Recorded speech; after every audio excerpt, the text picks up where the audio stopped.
Roma 7 ayat 21-23. Demikianlah aku dapati hukum ini, kata Paulus. Jika aku menghendaki berbuat apa yang baik, yang jahat itu yang ada padaku. Sebab di dalam batinku, aku suka akan hukum Allah. Tetapi di dalam anggota-anggota tubuhku, aku melihat hukum lain yang berjuang melawan hukum akal budiku. Dan membuat aku menjadi tawanan hukum dosa yang ada dalam anggota-anggota tubuhku. Saudara mesti mengerti tentang dosa ini. Kenapa? Ada hukum dari dosa. Hukum dosa bilang ini, dosa tidak pernah berhenti.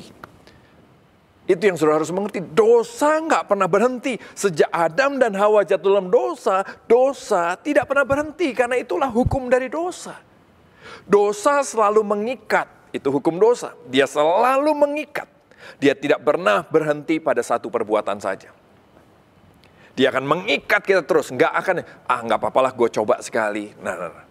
Akan ada berikutnya, akan ada berikutnya, akan ada berikutnya. Kenapa? Dosa mengikat. Dosa selalu meningkat. Bukan cuma mengikat, tapi meningkat. Karena dosa tidak pernah berhenti hanya pada satu kenikmatan saja. Dia akan pengen lebih, pengen lebih, pengen lebih. Dosa juga selalu menyikat. Menyikat kemana-mana maksudnya. Maksudnya apa? Dosa tidak pernah berhenti pada satu korban saja. Sejak Adam dan Hawa ada cerita tentang Kain, ada cerita tentang berikutnya bagaimana dosa terus makan korban. Waktu Daud jatuh dalam dosa, bukan cuma dia saja yang mengalami konsekuensi dari dosa.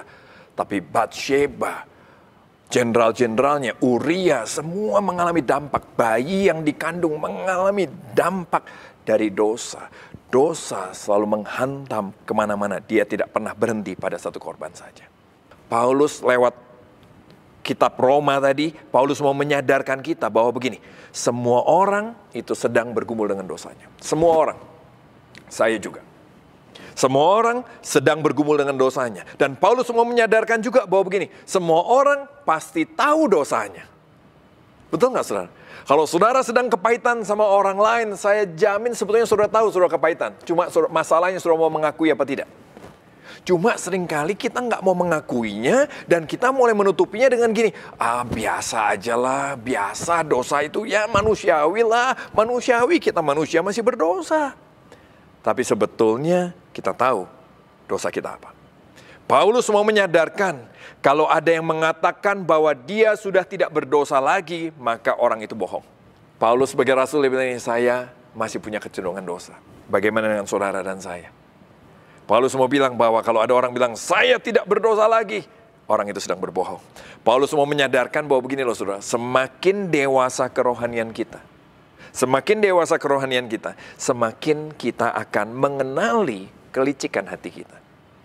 Coba saudara lihat, saudara udah bertumbuh, ada banyak yang sudah mulai bertumbuh dalam Tuhan kan? Semakin saudara bertumbuh, coba betul nggak? Bahwa semakin kita menyadari, aduh betapa banyaknya kelemahan kita.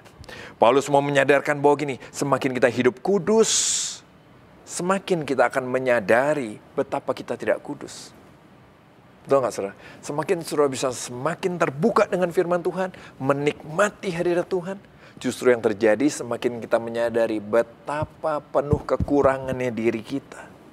Semua tokoh-tokoh di Alkitab semakin hidup mendekat pada Tuhan, semakin menyadari betapa tidak ada kebaikan dalam diri kita. Semakin kita bertumbuh, semakin kita juga menyadari bahwa masih banyak ada akar dosa dalam diri kita.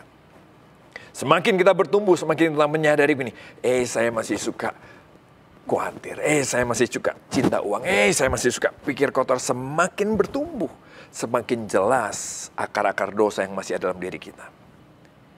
Bahkan buat setiap kita yang sudah ditebus Tuhan, perjalanan pertumbuhan rohani kita akan diwarnai dengan pencobaan, akan diwarnai dengan pergumulan, bahkan juga mungkin akan diwarnai dengan kekalahan terhadap godaan.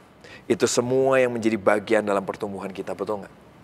Saudara sudah ikut Tuhan, saudara bertumbuh, puji Tuhan. Tapi saya mau tanya, pernahkah saudara jatuh? Saya pernah. Pernahkah saudara berbuat salah? Saya pernah. Paulus pernah. Petrus pernah. Daud pernah. Semua tokoh di Alkitab pernah. Kenapa?